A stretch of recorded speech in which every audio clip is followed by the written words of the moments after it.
একবার দুই বন্ধু রাজু এবং সাজু গ্রাম থেকে দূরে খেলতে এসেছে। রাজুর বয়স 5 এবং সাজুর বয়স 7 বছর। তারা একটি পুরনো কূপের পাশে খেলছিল।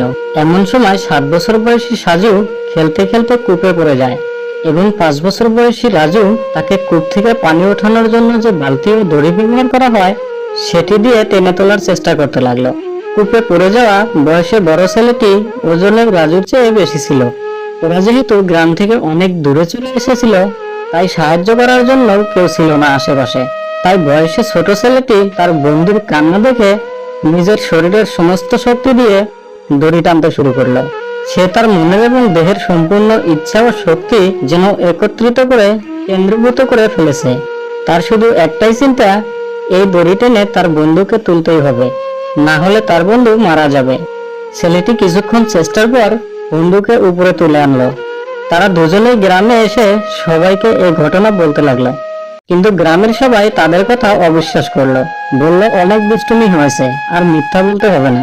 সে তোমার ওজনে প্রায় দ্বিগুণ, তুমি তাকে কিভাবে টেনে তুলবে? তারা সবাইকে বলল এটা মিথ্যা নয়।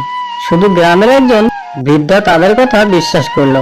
জ্ঞানী হিসেবে তার অনেক পরিচিত আছে। সবাই যখন শুনলো যে সেই বৃদ্ধ বলেছে ঘটনা সত্য, তাহলে জেনে আসা যাক কি কারণে তিনি এটা বললেন।